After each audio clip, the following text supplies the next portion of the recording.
Hello, ladies and gentlemen. Welcome back to the In the Mixer podcast. My name is Phil, and it is a pleasure to be back amongst you all and with my two favourite side hosts here. Before I introduce them, I just want to say thank you so much for your kind messages and well wishes, of which there were zero, so appreciated. So we're going to go over to Michael and Elias and say hello to these chaps that I actually haven't spoken to in a while. So we're going to actually have a catch up here on the pod. So hi guys, how's it going? Hello, I'm tired, but I'm good. There's a reason we only speak once a week. Well, yeah. Usually, though, we do speak more than once a week. Not about football, though. We never speak about football. We actually hate football outside of this podcast. It's like mixing work and friendship, isn't it? It just doesn't work. Yeah, pretty much, yeah. Yeah, you know what they say about that. That you don't chuck business and friendship in the mixer. See, exactly. But if you do... But if you do, you get this podcast. And this podcast is going to start in an uncharacteristic... No, it's going to be completely the usual, going straight into the Premier League action. Only one place to start, really, isn't it? I think we can all agree. The heist of the century... No, it's not. But a lot of stuff going on coming out of this Manchester derby then. It finished 1... Manchester United 1, Manchester City 2. I was going to say 1 to Manchester then, for some reason. Finished 1-2. Saying it 1-2 is weird. But Man City coming out of Old Trafford with a 2-1 victory. Before we get onto the actual game, a lot has been coming out. Things are still coming out of this as we record. But a lot of milk-based incident has been happening. So would you guys like to shed some light on that? Because it's bizarre. Yeah. I was going to say, there's no. We spent about 20 minutes making milk puns, so that's dead. So we can't really make any jokes about it. So I'll let Elias be all serious about it. So apparently Edison chucked milk. I have no idea where he got the milk from. I don't know why there's milk in the player tunnel. Yes, but he chucked milk. He chucked milk at Mourinho. That's pretty much what happened.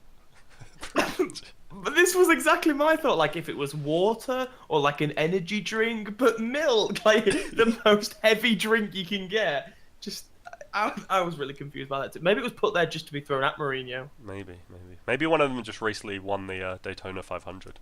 Or is it the Indy 500? I can't remember. I think it's the Daytona. Anyway. Andres Villas-Boas. Yeah, he's gonna... No, yeah, he's doing the Dakar Rally. Dakar Rally. That was a couple of weeks ago now. Kind of missed the boat on that one. But yeah, so I think the way events unfolded, as I've seen reported, correct me if I'm wrong guys, but sort of Man City were basically celebrating. There's pictures of them with confetti, which looked kind of photoshopped, but could be real, not sure. Basically celebrating with confetti. Mourinho went across to show asked for them to show respect and not be basically celebrating winning the league at game 15 of the season. And they didn't really react very well to that, and then it ended up becoming a bit of a spat and a bit of a melee. I think Mikel Arteta caught a bottle to the eyebrow. Lukaku also threw a bottle. Yeah. Whether it was the one that hit him, he was probably aiming for someone else, but obviously missed. It's just Lukaku managed to hit the target. Yeah. It's a weird one, but it's just this whole thing. It's just because they seemed like Mourinho and Guardiola during the match seemed quite friendly towards each other, didn't they? Yeah, even at the end they shook hands and mutual respect probably. Yeah, I'm not sure Guardiola has too much respect for Mourinho, but because I feel like this game was kind of billed as football versus anti-football. That seemed to be what the Mourinho-Guardiola rivalry is. But let's talk about the game, because that's all that's all that really matters. All we really want to talk about on this podcast. Elias, so I'll go to you first. What did you make of Manchester? I'm going to go United. What did you think of Manchester United's performance? Just a bit lacking of something, really.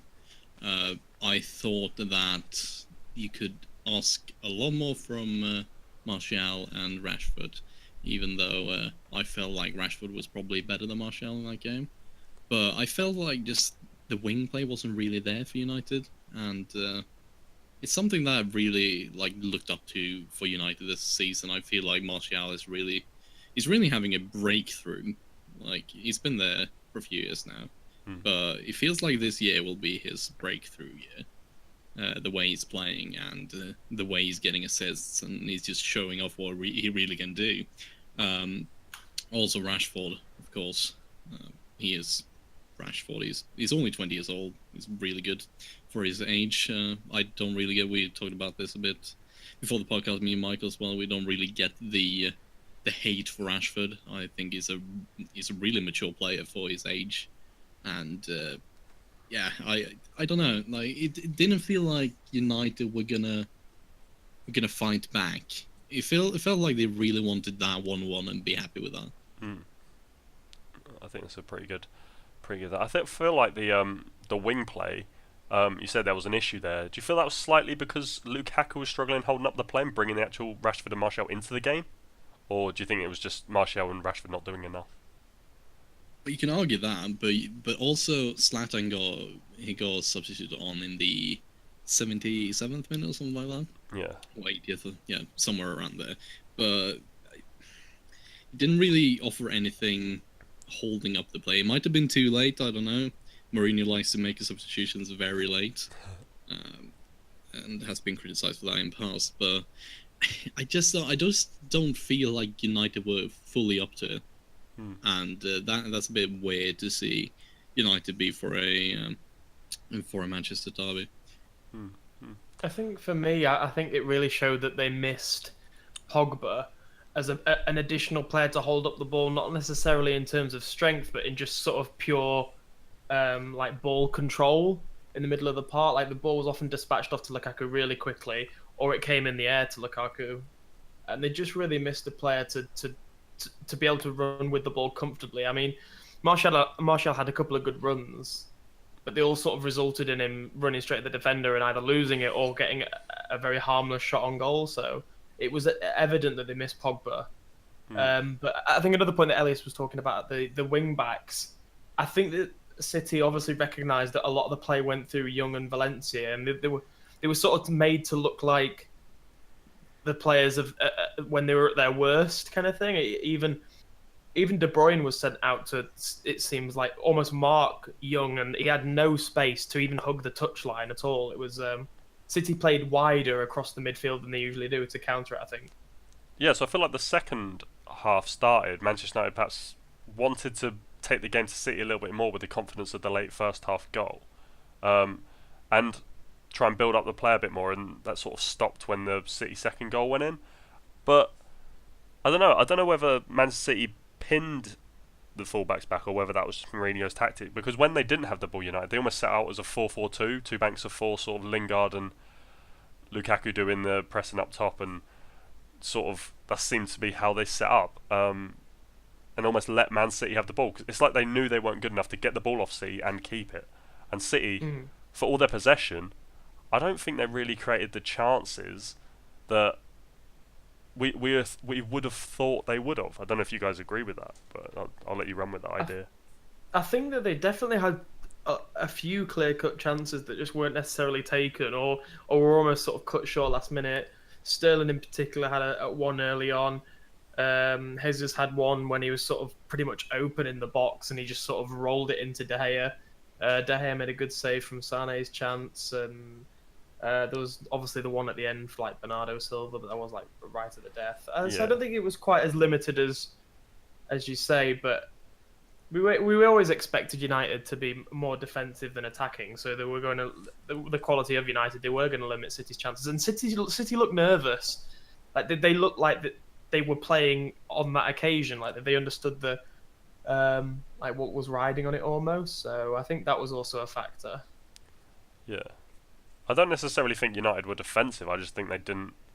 Well, they obviously sat back, but I feel like they were happy to not have the ball. I don't know if that's necessarily defensive, but I guess that depends on your frame of mind. But as for the United chances, they obviously they did score. Lukaku had that really good chance, Elias, didn't he? Do you think this result flatters City a little bit, or are you with Michael when you say City probably did create enough chances to win the game? I'm definitely with Michael with them creating enough chances to win, but I'm also a bit worried about City going forward, because they are looking weaker and weaker by the game, to me at least. They're not really, like, of course they still have a lot of possession, they like to control games, but the fact that they are not scoring these amazing chances they're having. And also, De Bruyne did look like a complete Sunday League player this game.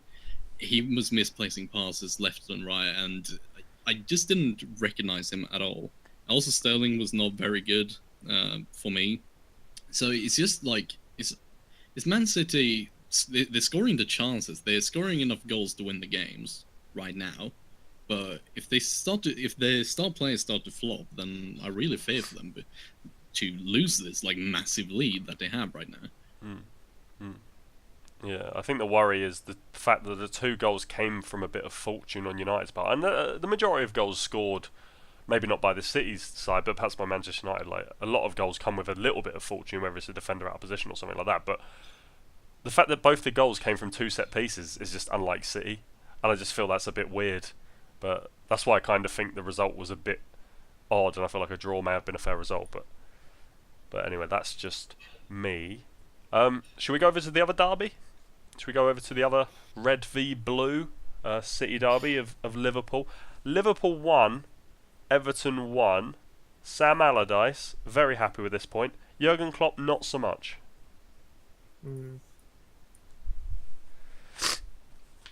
Yeah, Jurgen Klopp very angry after the game, and Sam Allardyce very angry during the game. So does it even out? I mean, maybe.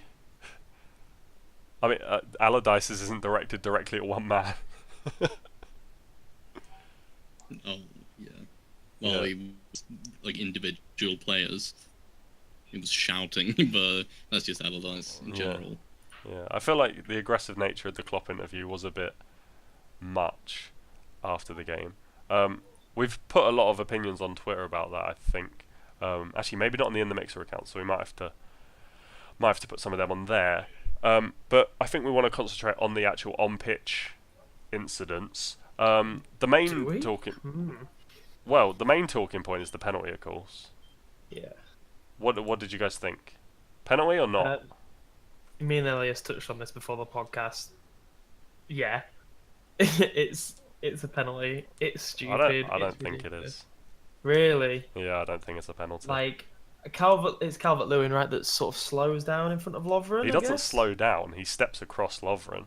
I think Lovren's he's within his really right stupid. to do that, but I don't think Lovren actually makes a tackle. I think if Lovren makes a challenge, but he raises his arm up to all sorts to almost his arm. He's raising his arms up to show he's not making contact. I think that's why his arms go up, and then he's just caught in the. I don't think he actually pushes him, or anything like that. I think it's a silly penalty, personally. I think it's a really silly penalty to concede. There was no need to even make. I know it's not a tackle, but there's no need to even make any contact there or anything like that. And I know you're saying maybe. But there is, because he steps across. He steps to him. Yeah, but I think Lovren just has to really hold his position. I think it is more debatable than Stonewall, but I think it's a penalty. So you said Elias, you think it's a penalty as well? I think it's a penalty because Lovren should know better than to move up immediately into Calvert-Lewin's back, because he's not like, of course he's in a scoring position, but you need to be more careful. You know what players will do to get a penalty these days, and I just think he runs up too quickly and just touches him a bit too rashly, and yeah, I think it's a penalty. I think there might be a little bit of a case that if this isn't Lovren, perhaps there's a bit more what's the word? Neutrality? Yeah. I think if it's not Lovren, I think the defender probably stands off a little more rather than being so quick to try and make an impact. I think if it's not Lovren, the ball doesn't actually get to Calvert-Lewin in the first place, but that's just me. So the penalty is tucked in by Rooney. He now has the same amount of goals this season in the Premier League as Romelu Lukaku. 8 so far this season, which is very good. Very good. Will we see him at the World Cup? That's the question. Probably not. In fact, yeah, we won't. But yeah, it could happen. You never know. A very good point for Everton then. They've showed a bit of quality. Allardyce is shoring up the defence. He said after the game, he said in the last 4 games, before he was there, they'd conceded 15 or something, and they've only conceded 1 in the 4 he's managed. He was very happy with that. I think he's selling himself to perhaps a more long-term future at Everton. But what about Everton's performance? Obviously, they didn't create the majority of chances. Klopp. We'll talk about Liverpool. We'll talk about the Klopp thing in a minute, because I think some of the things he said, although angry and a bit aggressive, were justified. But what Allardyce has brought to this Everton team, that is pretty much it. Like that is, stability in the defence, and the only goal they conceded was a wonder goal at the end of the day. Yeah, and another thing I spoke to Elias about before the podcast, I did actually mention. I probably should have saved this all for the podcast, yeah, but we were talking about sort of the criticism over Premier League teams employing managers like Hodgson and Pardew and Allardyce, like the age-old English managers. But the reason that they are being employed is simply because of this. Like they're like fully trained in the Premier League. They understand it exactly. They understand what, like they can quickly address what's wrong with teams and correct it and get the results that, like, the short-term results that are needed. So it's completely understandable why this happens. And Allardyce he's changed that, like, Everton defense, even if he's not like completely overhauled the team. The team, like you said, is not conceding, and then the odd goal that they were getting, which previously happened, is still being a lot more impactful because there's 3 less goals on the scoreline from the opposition. They knew Liverpool were going to attack. They were solid defensively. They got a bit of stroke of luck, admittedly, in getting the penalty, etc. But they were patient with it. Elias, we'll move on to this Liverpool thing then, because Liverpool, they'll see this as 2 points drop, definitely. The changes made by Klopp, I feel like, were justified, considering they should have won the game. So I feel like with those comments, it was justified. His post-match interview, of course, he was very fiery, but I feel like one of his problems is, like, this interview is the way he comes across. The actual points he's making are kind of valid, and I've had problems with his interviews in the past. This one, actually, what he's saying, not so much, is more his demeanour. But do you think like the changes he made, do you think that was right, considering they didn't get the 3 points, and also what he was saying about, obviously, the penalty and things like that? Do you think that's fair? Like what he was saying? I think dropping Felipe Coutinho for this game is a crime against humanity, because Felipe Coutinho is just, like, that's Liverpool's best player. Dropping him for, well, you can argue that Salah is the best player this season, but I still hold Felipe Coutinho as their best player in the squad. And just dropping him and putting him on the bench and bringing him on in, I don't know when he brought him on, in like the 79th minute, I think it was 80th, something like that. It's just bringing Salah off in the 67th minute. It's also should be considered a crime. Like you said, he did bring on. Sorry, he did bring on Firmino. It's not like he replaced him with, like, a Sturridge or something. No, it's just the wrong player to replace, really. You like, it's only 1-0. Anything can happen, and anything did happen. Yeah, Everton did equalise, and they lost 2 points from that game. He made the point of saying they have 7 games in the next 21 days, which is huge. And I think, do you think this shows a lack of depth? The fact that they didn't win this game? Because the performance was there, it's just the result wasn't. I don't know. Doesn't show lack of depth. I think they have the players. They just used them completely wrong in this game. Yeah, I agree. Like, even bringing on Danny Ings at the end, while it's late in the game, it's not showing a lack of depth. It's just sort of you've run out of your options because you showed your hand early and didn't particularly set up right in the first place. That you were relying on bringing on Danny Ings to score a goal, kind of thing, because you showed your hand already. I think it's a bit naive to not think that. Obviously, Klopp's been involved in the derby before, but not think that on paper everything's leveled up for a derby. You really do have to put your best team out there, because form, everything just goes out the window for such an important game. And I think it's a bit unprofessional, a bit disrespectful to the fans that maybe he doesn't regard the derby as one of those important games in those 7 in 21 days, whatever it was. Yeah. And then the way he reacted after the game was unprofessional. Whether his points were were valid or not. And same with Lovren. It's like a really unprofessional way. And if you have got those important games, why are you making those sort of comments that could possibly get, like Lovren could get done for dissent and all sorts of things like that? That puts your team in more jeopardy because of like your actions, kind of thing. Maybe it's the little bit of Liverpool bias in me, but I think it was just like a really unprofessional approach from Klopp. Yeah. And a really cocky approach. Yeah. I don't agree with the way he said what he said. I do kind of agree with what he said. I feel like they did enough to win the game, and in like the penalty, like on another day, the penalty doesn't get given. They get 3 points. Is really well. Like he said, his job is to make decisions. Sometimes they're going to be wrong. I feel like this is a point. This is like one where I don't blame Klopp. Like the points they dropped against Burnley are the ones where I think Klopp's made bad decisions, but I don't actually think he's made the bad decision in this game. I think they just got unlucky. Because you look at like the Mane chance we should have squared it, and like they should have won this game really comfortably. Yeah, that's true. They should have. I think they just got unlucky. By the time the penalty comes around, they should have been 2 or 3 up.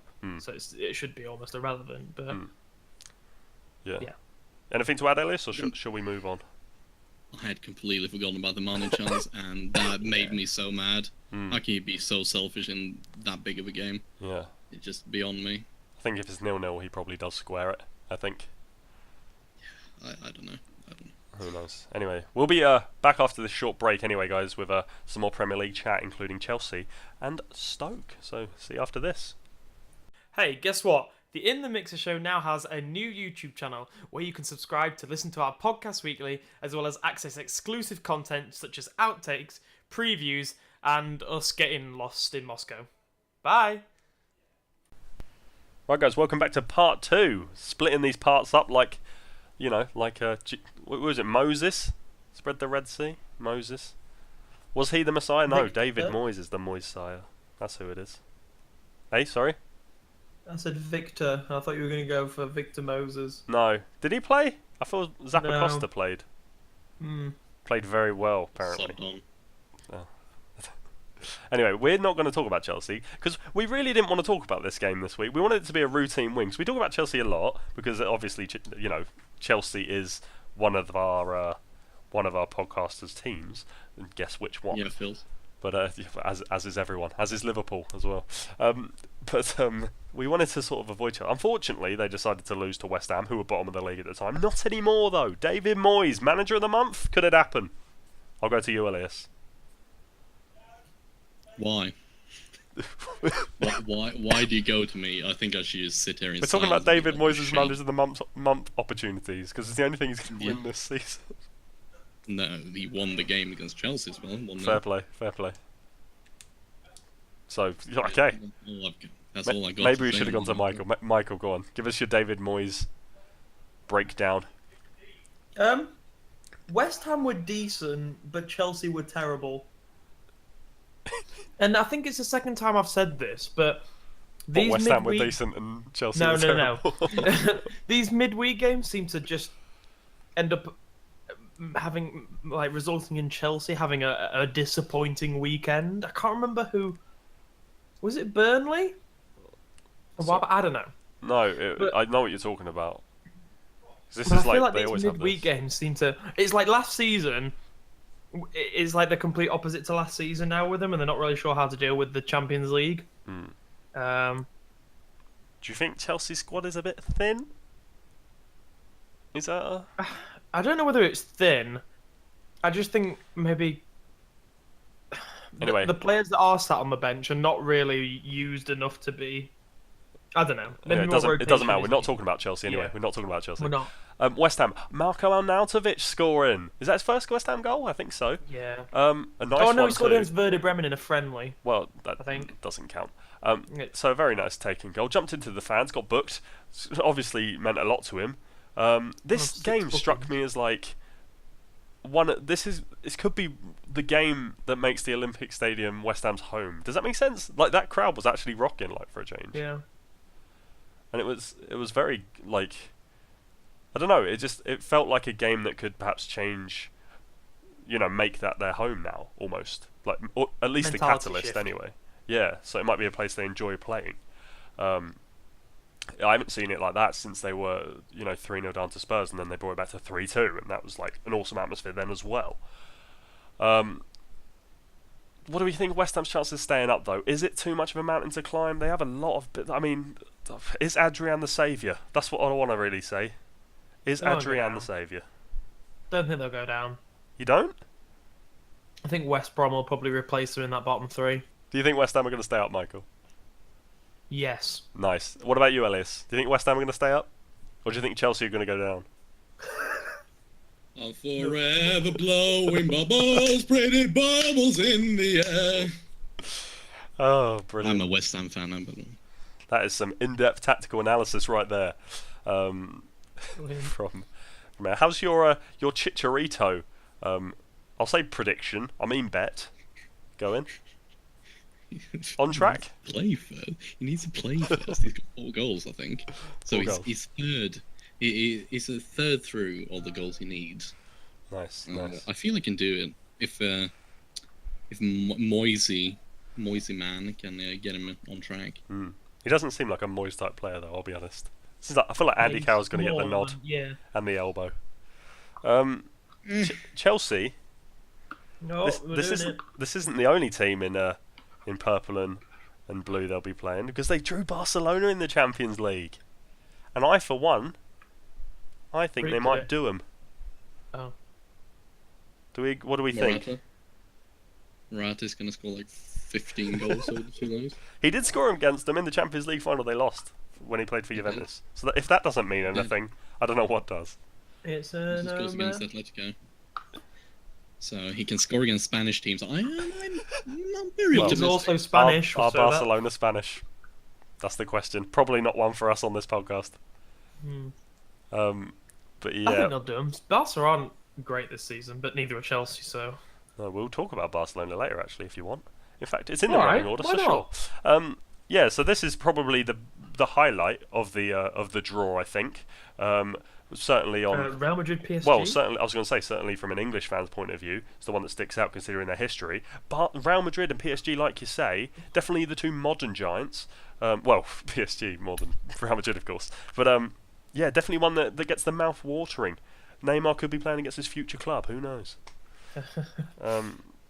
Any ties that stick out? I'll run through the whole draw quickly, actually, while you think about that. Juventus against Tottenham, Basel versus Manchester City, Porto versus Liverpool, Sevilla versus Manchester United, Real Madrid versus PSG, Shakhtar Donetsk versus Roma, Chelsea versus Barcelona, and Bayern versus Besiktas. What do you guys think? Any particular shocks on the cards in those? I think the Spurs draw is brilliant. I think that'll be a really good game. Yeah.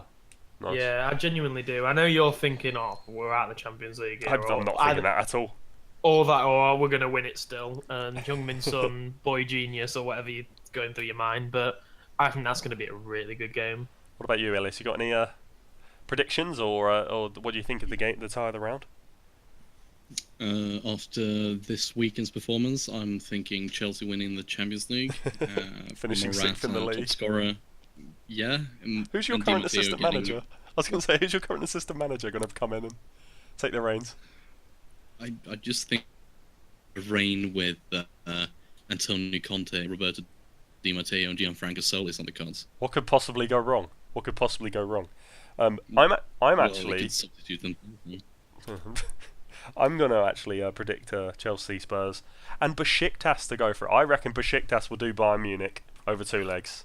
That is my bold prediction. Yeah. Not my last bold prediction of this podcast, guys, but... We'll hold you to that. Do you want to bend? Do I want to Do what? you want to make Excuse an me? in the mix bet? I'll tell you what, I'll give you £10 if Besiktas beat Bayern Munich, and What? you can give me £20. Bayern Munich beat Besiktas. No. Okay, we're doing this. I'm getting my hair dyed in Russia. If Besiktas beat Bayern Munich, Hang on. or Bayern Munich When you say beat, well, okay. do you mean beat them? No. Okay. Or do you mean win over 2 If legs? Bayern Munich go through, Phil, you are also getting your hair dyed. I'm not. No. I'm not. No. Oh, I'm not dyeing my hair. I work in. in a professional environment. I do as well. I do as You well. wear more hats than me. We can make this a thing. Phil's got less hair. I have less hair. I can't afford being shaving it off after a week. Oh, haircut. No. Oh, yes. That's even worse. This is not a fair bet. This would be more fair if it was Spurs and Yes. Chelsea. Can't you say Whoever goes things that you furthest, don't whoever goes believe? furthest in the Champions League out of Chelsea, Spurs, and Birmingham, the loser shaves the head. I think Right, that's fair. so I'll go and wash it now, shall I? None of that's going to happen. So what a pointless 5 minutes. Juventus versus Spurs, of course, I touched on. Spurs 5-1 winners against Stoke. Stoke on Trent FC, as they are known officially. Is it? No, it's not. But this is Stoke's third thrashing of the season. They've lost by 4 goals or more at least 3 times already this season. That is a lot. That is a lack of discipline on Stoke's part, maybe. But it's okay because they'll beat Burnley 1-0 next week and everything will be fine. And Mark Hughes, football god again. Excuse me, sorry. That cough wasn't at all to do with that comment. I'm just seriously unwell. No, I don't think Mark Hughes is a football god. He was perhaps once upon a time, but not anymore. I think this seriously does say something about the Stoke players and the character they perhaps have. They lost 4-0 to Chelsea, towards the start of the season. They've lost 3-0 to Liverpool and 7-2 to Man City. Like, they don't really have when their heads drop, they drop pretty far. They drop through their ankles, through the floor. They are ostriches, to quote Nigel Pearson. I spoke about Stoke last week, I think, quite a bit, so I'm not going to say it. Okay, fair enough. Spurs winning though, that's good for football, in my opinion. So basically, the point I wanted to make is Stoke's potential relegation thing. But you know what? These guys aren't playing ball, so perhaps we'll talk about that nearer to the time they actually go down. Newcastle, are they going down for reals, as I've put in the chat?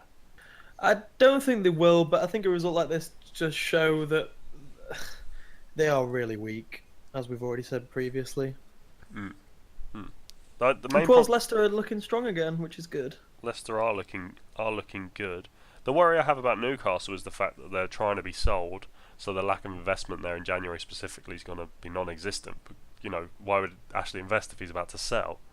And they obviously need players because their squad isn't good enough. And now they're nothing like this. I mean, maybe when Lascelles comes back, he was on the bench for this game. He'll probably start the next game. Maybe that will start to up their results. But we'll see. What do you think, Elias? Do you think Newcastle are in trouble? I think Newcastle will be better off when Mike Ashley's gone. But I don't think they're in a footballing crisis yet. They're only 2 points off the drop. Yeah, they got Rafa Benitez, so I feel like he's got enough experience to try and turn it around. Fair play. Okay, well that's Newcastle. What about Leicester then? Scored some good goals in this game. A big 3-2 win. Just Leicester exciting, aren't they, on the Club well at the moment? Yeah, as I said when he was appointed, he's a bit of a footballing hero for me, Claude Puel. So I was sad when he left Southampton, but I'm glad to see him back in the Premier League and doing well because he deserves to be doing well. Yeah, I think we'll agree with that. Seems like a nice enough bloke. Anyway, that's the end of part 2. Come back for part 3 where we're going to go all across Europe and touch on a bit of the Football League. Thank you very much. Be sure to follow us on Twitter at the In The Mixer Show for updates about our podcast. Share your opinions in our polls, get stuck in with the latest news, and interact with us during ongoing games. As Tim Cahill very nicely put it, no money in this world could convince me to unfollow In The Mixer Show. It goes against everything I stand for, no chance. At In The Mixer Show on Twitter. Hello, welcome back to part 3, ladies and gentlemen. The In The Mix podcast back. Heading over to Europe now. And where else to start but La Liga? Head over to our Spanish cousins and our Catalan ones, of course, as well. I want to talk about the title race, guys, in a bit more detail than what we usually do. There's 4 teams that seem in it at the moment. Seem in it. Barcelona, Real Madrid, obviously, Atleti, and Valencia seem the 4 targets. I'm back in Atleti. I've put a bet on. That's my bold prediction. Atletico Madrid to win La Liga this season. Who's with me? No one. No one is with me. No, I'm not with you. Probably. Oh, maybe not even Atletico. I'm not with you, sorry. Oh. Would you like to hear my reasoning? Probably you're going to tell us anyway, aren't you? I am. In fact, I am. So basically, my reasoning is the way the season started, they had 3 away games to start the season, so they've got more home games coming up than away games in the second half of the season. They have a very easy run-up after January. And you know what happens in January, guys? Diego Costa and Vitolo come in. And the first difficult game they play is about 4 fixtures in, where they play Valencia. And I think that's going to be the game where Diego Costa makes his return and starts to bang in some goals. And I think they'll get a bit of momentum going. I think Barcelona will drop points. I think Real Madrid will drop points because they've got a lot of games. They go to the Club World Cup this week off the back of that 5-0 win against Sevilla. So I think they're going to struggle there. And I watched Barcelona against Villarreal as well. Not all convincing. They won 2-0 only after, I think it was Rabah got sent off, Daniel Rabah for Villarreal. And Villarreal had chances in that game, so I don't think they're as convincing as perhaps Sevilla. I think Atletico Madrid have the highest ceiling out of these 3 teams. I don't know if you guys agree, but I feel like Real Madrid just have a bit too much going on almost. And I think Barcelona, I don't know, I feel like they've already peaked and they just don't seem very convincing. I don't know if you guys agree, or are you guys back in Valencia even? I'm gonna back Barca still. Disgrace. Yeah, sorry. You're well boring, mate. I just feel like Barca just don't have the players. I'm gonna back. Yeah. Oh, yeah. Oh, I think it's a little bit of like City logic. That all this. but they're not going playing down, like but I still City. think it's. Yeah, well, I don't know. It's just We will see. my opinion. We will see what I'm happens. also backing Barcelona. Why are you back in Barcelona, Elias? Also backing Barcelona because they're gonna go out because they're going out in the 16. And then they're going to focus So on they the won't league. have to concentrate on the league. Atleti Yes. already don't have to focus on the Champions League. They're going into the Europa League, aren't they? Yeah, true. But then all they'll do is knock out Arsenal and then they won't care.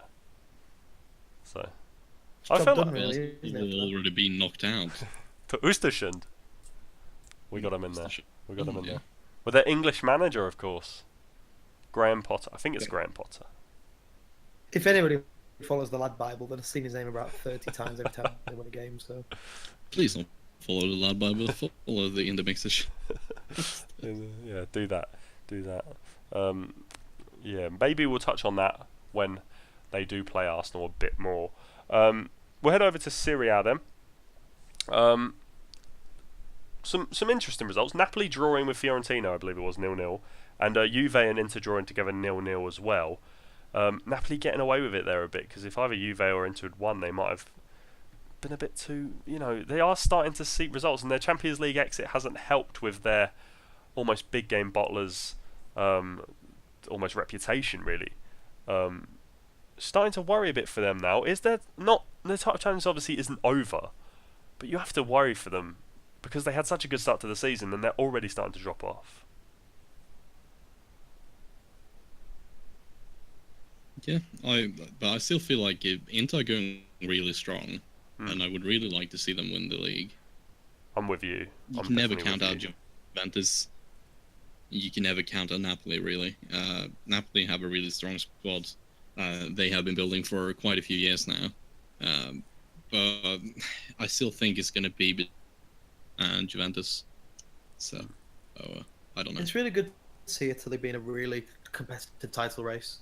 Yeah, definitely. Once. I would really like Inter to win it. I think Marco Icardi needs this title to be like prominently discussed as one of the world's best strikers. I feel like he would. Do I call him Marco Icardi? It's not his name at all. But yeah, Mauro, yeah. But yeah, I feel like if he does that and then gets in the Argentina squad and has a good World Cup, he's going to announce himself this season. I wanted to mention as well Quagliarella of Sampdoria having a revitalised season at the at his his old age. I'd say for a footballer. Had times at Napoli, Juventus. Has spoken about wanting to go back to Naples one day. What do you guys think? Sampdoria sitting in 6th, a little bit of a surprise package. 3 points ahead with a game in hand of AC Milan, and they're quite good to watch this season. I watched a bit of their game against was it Lazio the other week, the 2-1 loss, and they're actually quite enjoyable to watch. So if any of the listeners haven't checked them out this season, I recommend catching a game of theirs, and they're very very good to watch. Anyway, yeah, so that's Serie A done. Sorry, go on. Yeah, I just feel like it's always either Atalanta or Sampdoria who is getting that 6th place in Serie A. I feel like it's every season that it's either Atalanta who is doing over expectations with Alejandro Gomez, of course, last season, and beating Everton really comfortably. But it's either Sampdoria or it's either Atalanta, and it's always between those two. I don't know. I don't know really. I feel I'm like they're going to throw Torino in the mix, and like Sassuolo always look like they're going to do it and then fall away at the end of the season as well. Benevento. don't think Benevento will be up there this season somehow. I mean, they'd take 6 from bottom, in all honesty. But Quagliarella, 9 goals this season. You know, that's more than the likes of Edin Dzeko and Iago Falque. There's some big names in there. But yeah, it's a nice little comeback for him after a tough few years he's had. But hey, it's good to see the old boys on the rise. Gives faith to myself. Could happen one day. We'll head over to the Bundesliga then, because I feel like that's the next place to go. Peter Bosch, Michael, he's gone. He's got out of there. Well, been shown the door really. Yeah. Is this gonna help Werder? Not Werder Bremen. Borussia Dortmund, of course, lost to Werder Bremen. I don't know. It's tough to tell, and I think it was just with a club like Dortmund, you have to react to how the fans react almost, especially with it obviously being owned by the fans. But as in that he completely lost all faith with the fans, so it almost probably would show in the dressing room. Results weren't going his way, so it's going to help in that there's a change being made, and that negative environment's probably going to somewhat get better. I guess we'll see. We can only wait and see. Personally, I'm delighted with how it's going for Dortmund. You definitely. I bet you were worried at the start of the season when they were flying. No, they always fold at some point. Didn't some snow? We've heard about the snow in sunny England the last few days, causing havoc. Caused havoc in the Bundesliga as well, didn't it? A 4-3 thriller. Do you want to tell us about that, Michael? Really? That was hard to get out. I'll be honest. Cologne just refusing to win a game again and managing to almost let Freiburg overshadow Schalke's comeback with the Nils Petersen penalty. It took him a while to find the penalty spot. Obviously, a white penalty spot surrounded by white snow. It all just looks the same. So they should just let him take it from anywhere. To be honest, I think that'd have been better. It doesn't like really an indirect free kick. Yeah, I think the ref. I think there's comments. The referee paced out 11 steps, but then someone said in Germany they do meters. But I guess I didn't know that German referees were taller than English ones, so that's my fault. I can only apologise for that. Just What do you think, Elias? More snow in football? More snow in Sweden, I hope. Well, the football's off in Sweden now. Well, until February Yes. anyway. Till February. Well, Östersund face Arsenal up the Schund is what I assume they say. Sund, isn't it? Sund. Do you want to talk about a bit of football league, guys? A bit of No. English Football League One. No. Oh yeah, we can do that. Yeah. Yeah. As Plymouth Not Argyle sure. beat Gillingham 2-1. Fantastic result for them, getting level on points with safety. But the interesting story out of this game is their goalkeeper, who was none other than my boy Kel Roos, who's Dutch. Plymouth Argyle's 7th goalkeeper this season. It's the 7th player they've played in goal this season due to their injury crises, the way the emergency loan thing works. It's just absolutely amazing. It's strange. So I wonder if they'll get to 11. They'll be able to have a full outfield best 11 at the end of the season just of goalkeepers. That just sounds like one of those weird FIFA Ultimate Team videos you see. Just Plymouth full team of goalkeepers, like real life? Question mark. It could happen. Although I don't think any of these would have transfer cards somehow. So let's head over to the Checker Trade Trophy, where Chelsea under 23s absolutely demolished Milton Keynes Dons 4-0. Do you know why? Because the competition that introduced these Premier League and Championship under 23 teams, that seems like a good idea, right, guys? Just to bring through English talent. Some of the scorers for Chelsea, well, Charlie Masonda scored. Mitsi Batshuayi scored twice as well.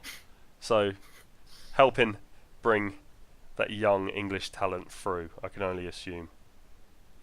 Hashtag Phil's communist view of the podcast. Communist view? What are you on about? Communist view.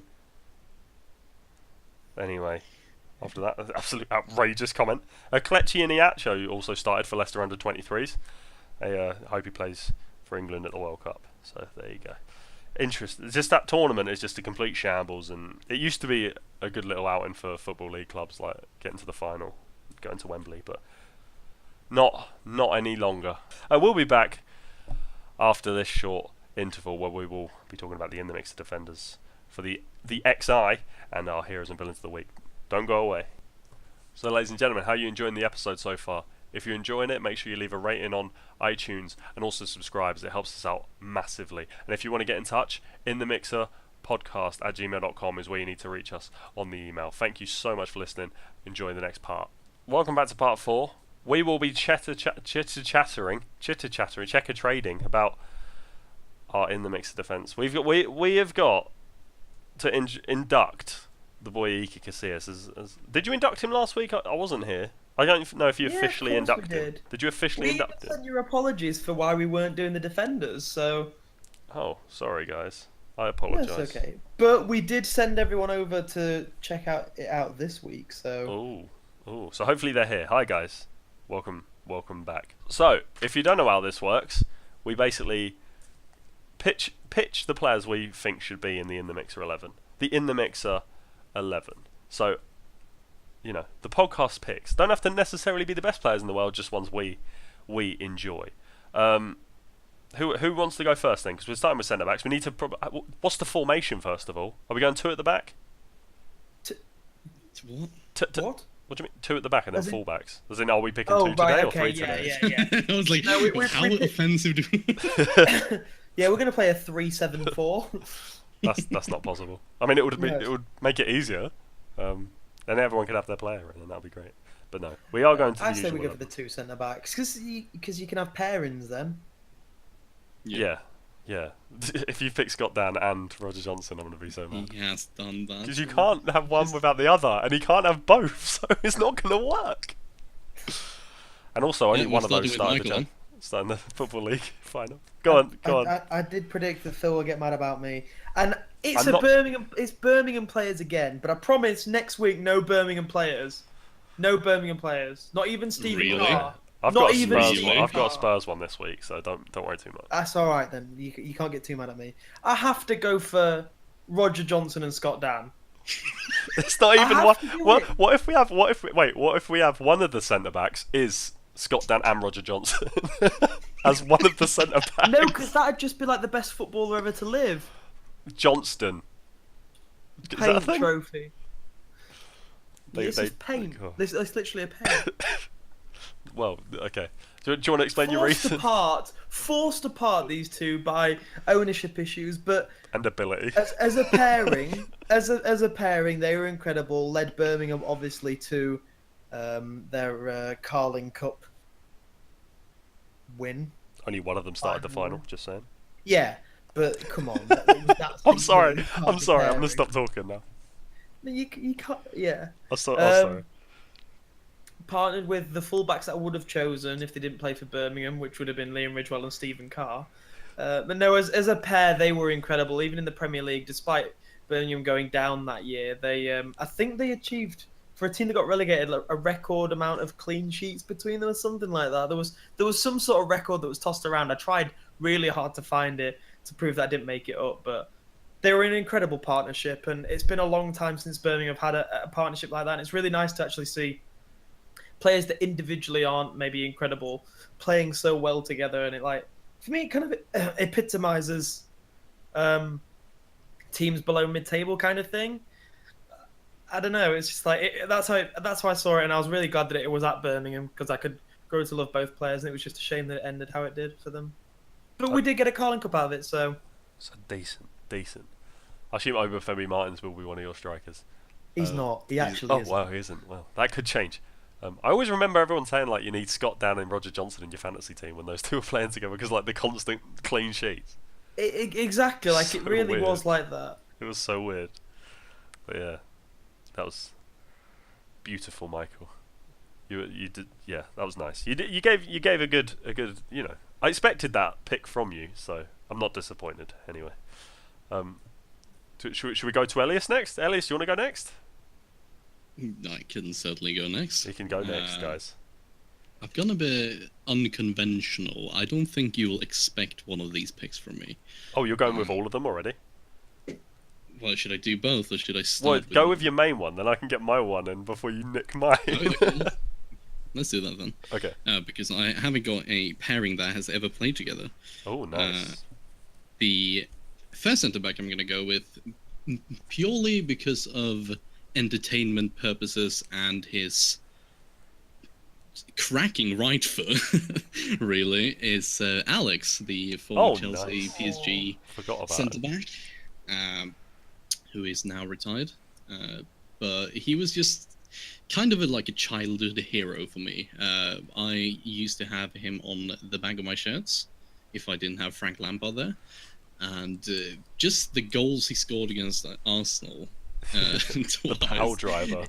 Yeah, it was just such a happy footballer to watch.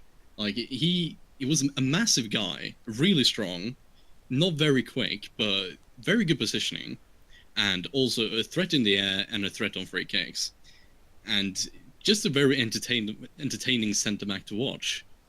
Like he was really good with the ball, Brazilian, of course, but also very unconventional for a centre back in the Premier League of his time.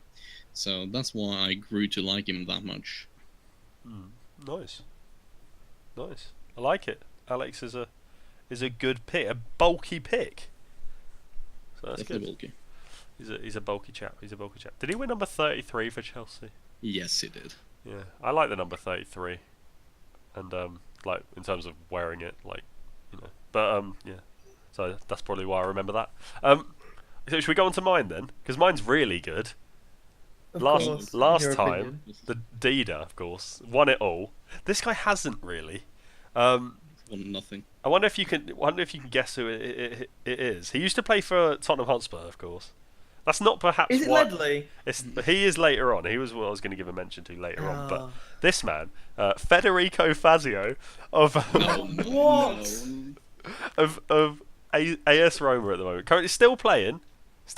There is a story behind this as to why he's completely useless, and I love that about him. Like, I don't know why. It's just he made a name for himself. Obviously, got to move to Tottenham. He's just absolutely terrible. And I just found that hilarious. Also, me and Alice played with him up front on FIFA once. And he scored a bicycle kick, so that was really good.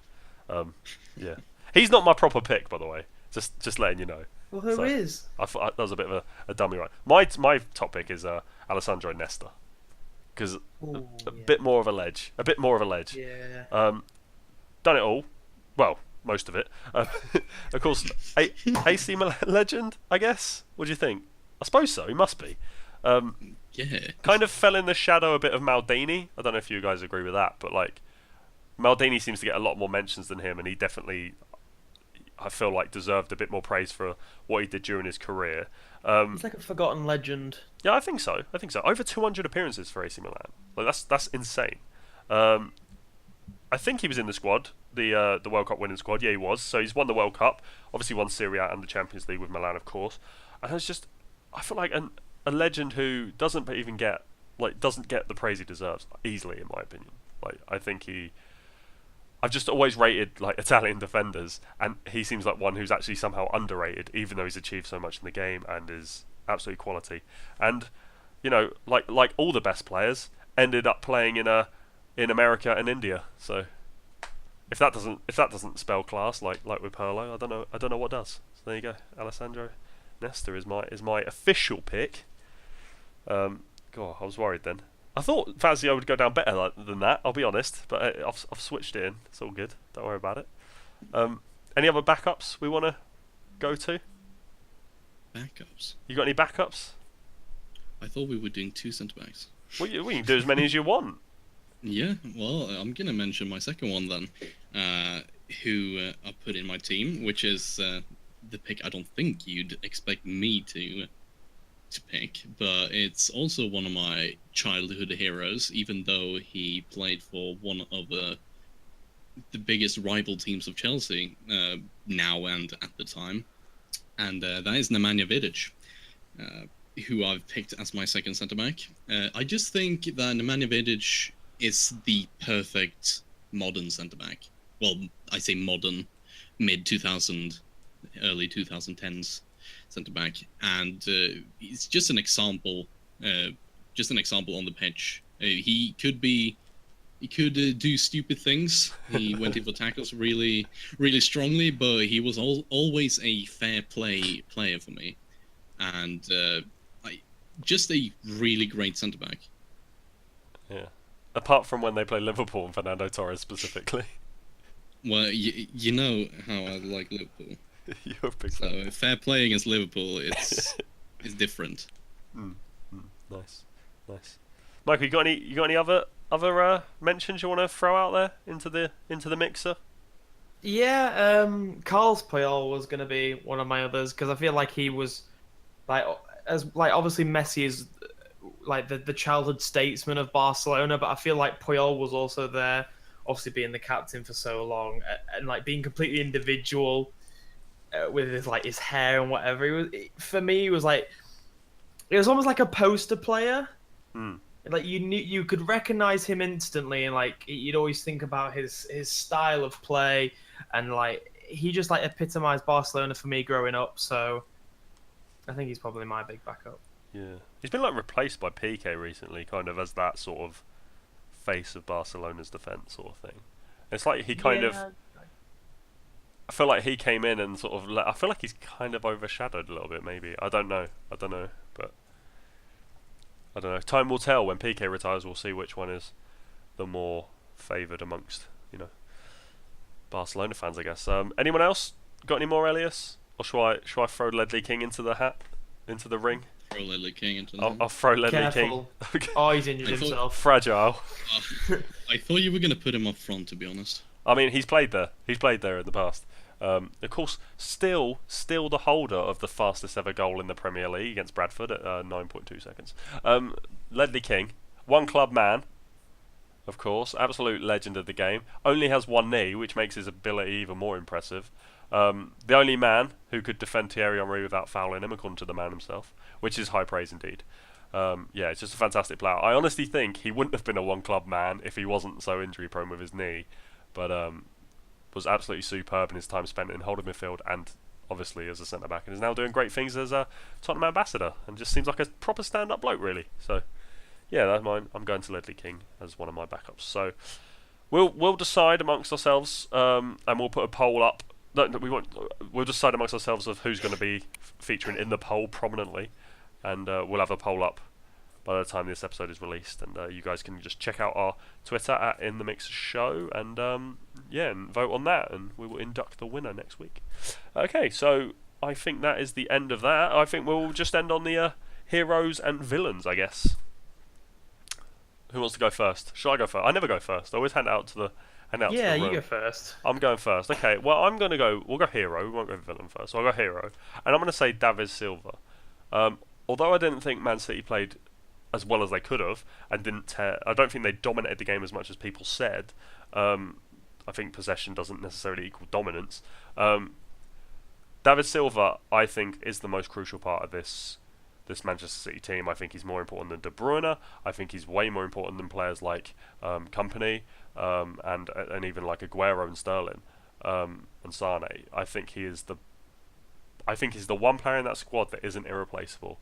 And his goal came with a bit of fortune, but he dictated the game very well. He deserved his goal on the basis of his performance, and he is my hero of the week. Who's taking it next? Go to Elias next, and I'll round off. Me. Go on then, Elias. Go on.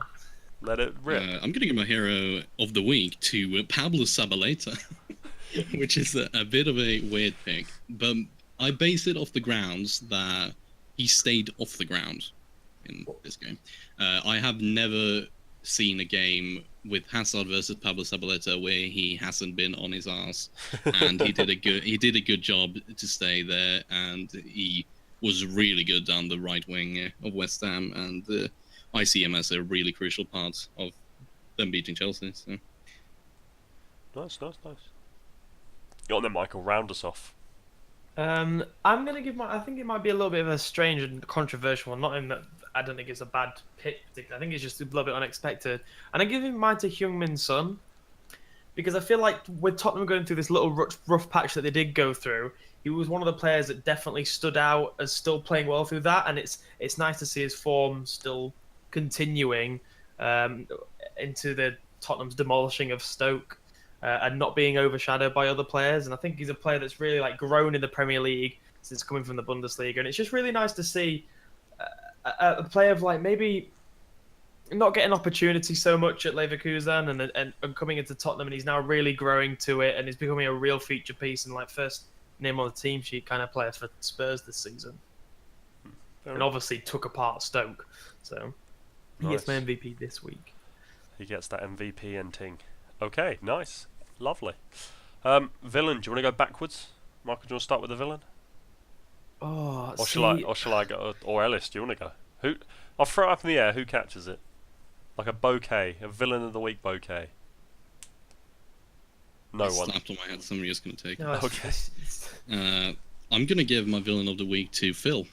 Oh. Because calling Steve Mounier, calling him out and saying that he wouldn't score any more goals this season. I said he probably will be one of those strikers who doesn't score another goal. Obviously, I wasn't saying he wouldn't score. I saw the stupidest thing on Twitter. I saw, Stephen Munoz, second brace of the season, clinical. It's his fourth goal. It's like he scored 4 goals in 2 games. Like, I know he's had an injury spell, but he has not been clinical. You cannot tell me he's been clinical, and you cannot tell me those goals took any ability whatsoever. I'm sorry. You see, like if he continues to score like this, he'll probably have 10 or 9 goals this season. I think that's acceptable. No, it will be an even number. Yeah. Well, it doesn't need to be an even number. He might get subbed off at half time. No, he scores a brace every 10 games. That's apparently how he plays football. So it's not every 10 games. He'll score 8 goals this season. There you go. 8 goals. He'll score less than Chicharito. That's my prediction. Do you want to bet? I'll bet that. Not my hair. Not my hair. Pride. I'll put pride on the line. Well, we already know that our viewers wants the hair to be gone. I saw you put a poll out, for goodness sake. So please vote on that as well. It's not going to have any... The hair's not going anywhere. The bet's not on. I'm sorry. I'm sorry. No. I'm not risking my hair. Should we move on to my villain? Go on then, please. I can't believe I got villain of the week. Go on. I'd like to give mine to Steve Cottrell, but I would love to give mine to, and I've forgotten who I was going to give it to because I got so angry about Birmingham in my head. I'm going to give it to Christian Benteke. Oh, nice. Nice. Taking the penalty away from the Serbian midfielder. Whose name you can't remember. Whose first name is Luka. I did remember it, I just can't say it. It's hard to say, yeah. Milivojevic. Yeah, that one. Yeah. And pretty much just costing Crystal Palace 2 points with that. And not only that, but he's just not been playing well at Palace, and he's sort of in this little revival that Roy Hodgson started and turned around. It seems like Christian Benteke is still in like a Frank de Boer bubble. Can you drop a player like Benteke? Do you think he's going to get dropped? Go back to the Zaha and Townsend up front? No, but I think they do need a bit of strength and power up front. I don't know how long is Connor Wickham out for. Be interesting I don't think he plays for Palace anymore. It'd be interesting to see him back, see if he can. But I think Bakary Saka is the only other. I'm sure they sold Connor Wickham. Oh well, maybe so. That's probably why he's been out for ages because he's at a different club. But something needs to happen for Benteke because he literally cost Palace a win, which would have taken him on the cusp of going out of the bottom 3 in a performance which was actually quite good. So yeah, I think they deserve the points in that. Okay, so I guess it's down to me. It's down to me. I'm going to give my villain. I could have given it to Klopp, but I feel like me giving it to him was a bit, considering I actually agreed with some of his points. I'm going to give mine to Romelu Lukaku for throwing a bottle, reportedly, and just for during the Manchester derby being absolutely ineffectual and missing that really good chance. And I actually think he Ooh, I don't know. I think he lacks ability. Yeah, Like, say it. I I think agree. the reason he doesn't perform in big games is because he's not good enough, and that's it. There you go. I think he's quite easy If, to defend against. if we had to pick a villain of the week to be an hour in the mixer squad, I'd have picked yours because I think that's the yeah. Oh, That's a cheers, brilliant mate. pick. Okay, Phil, I've got a last question for you. I'm not losing my hair. Morata or Lukaku? Morata. That's not even a question. He just wanted to blow his own trumpet a little bit, Elias. That's why he's like, yes, well done, Chelsea. Morata at Real Madrid would be the smartest decision, but hey, they haven't got depth, so because they sold it. They haven't for even some got reason. Morata there. I know. They for some reason they sold all their depth, and now they can't win apart from this week where they won 5-0. But that's not important. Yeah, I think we're done here, guys. I think we'll sew it up there. Just nip it in the bud. Give these jolly listeners a goodbye. Goodbye. Bye. Forceful as ever. Thanks very much for listening, guys. We will catch you in the mixer. See you later.